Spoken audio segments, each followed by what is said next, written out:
What up, people, man? With y'all boys, get y'all a little update on what's going on, man. Recently I was gonna put my LT engine up in here, but I ended up buying another LT1 because when I was doing a cam swap on my other engine, I pulled out a cam bearing. But I'm show y'all what I ran across. This right here I bought from a guy out of like northeast Texas, out of Texarkana area. The engine was rebuilt like a year and a half ago. He said he had it, he was gonna put it in a Jeep or whatever. He said he could never get it started. And I think I did a video on it. But yeah, he could never get it started, man. And the only reason was that the dial pin on the cam wasn't long enough to turn the OptiSpark. So I'll tell you what I paid for it. But yeah, I went and got it from him. I put some took the heads off that was on there, just check the engine. Man, that bitch was brand spanking new inside. But I ended up buying some aluminum heads, putting it on here. I got a little stage 2 cam, nothing too serious. This thing been running good. But purpose of the video today, y'all remember I upgraded to the big brake rotors. And the rotors came with brake pads. Them right there. As far as the front, I'm not seeing a lot of brake dust. Let me show you what my back pads is doing. Look at that. That's brake dust. That black stuff. Then the pads that come with the big brake rotors. And I got the rotors and brakes. All that black stuff brake dust is real dusty. It'll move. But it's also getting out here on my chrome.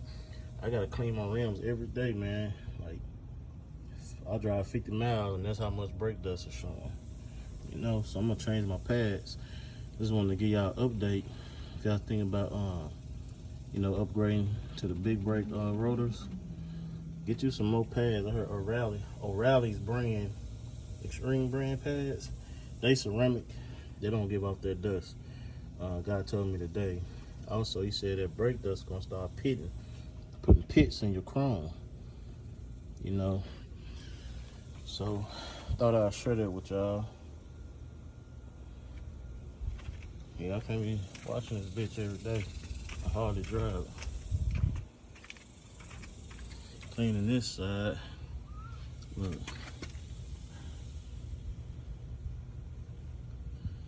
I done hit that with water. And I still gotta put my hand on it to get it off. Still gotta put my hand on it to get out. Yeah, that shit heavy, man. Them pads gonna have to go. I deal with that. See, my tires damn near ate up on the outside.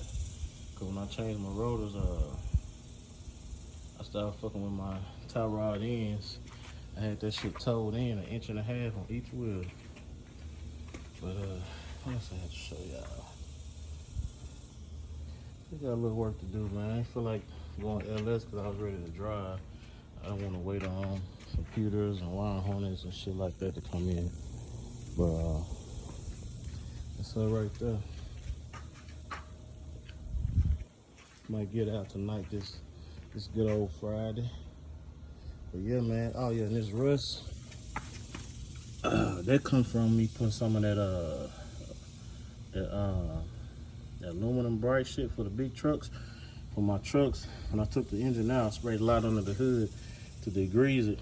Some got on my rotor, so I'm gonna get an SOS pad and get that off. But man, I'm gonna get my brakes. My interior next, get them pads. I got some air shocks for the rear when it got today. Springs is like they too weak or something. I can't even put my speaker box in there. Got that bitch swatting all the way down, which I like to swat, but I ain't ready for it to swat till I get my stock springs for the front, so it can come back. And this boy right here, Thinking about selling it, y'all. It's a 2004. Got about 190 on the dash. It's a 6.0. Yeah, my wife done straightened the rims and shit up. And 24 by 12. Tires about 2 months old. Ain't gonna stop. About 2 months old. Got a little hole right there. I'm gonna get it fixed. That hole come from my trailer. I'm put some more window guards on there too. I bought some cheap ones.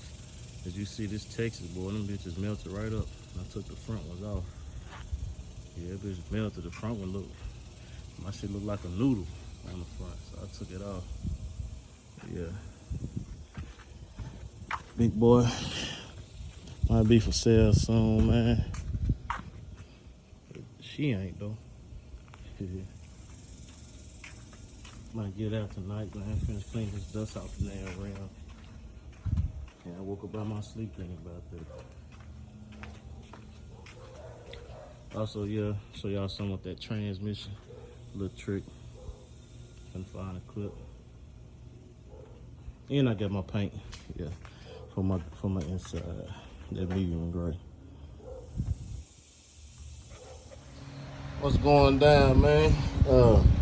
Y'all know I was putting this LT1 I got. I had a problem with my linkage, the shift cable linkage. I could never find the clip that went right there. I really don't know what the clip looked like. It looks something like this, but I don't know where it go on there. And you know, you can shift and drive. It's on the 4S60 transmission. On a lot of transmissions, you can shift and drive, but it'd be kind of hard to shift back and park because when you pushing it back and park, it tends to want to slide out going that way. But I'll show you some shit I did.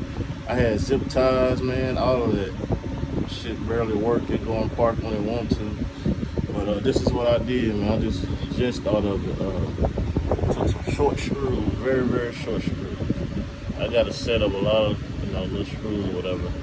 So to keep this from sliding out whenever you put it in park, I'm like, fuck it. I decided that the drill, you know, as soon as it break the plastic, I stop. Because I really don't know what's in there. I know it's a cable, but, you know, I don't want to get hinged up. I put 2 on the side and 1 up top.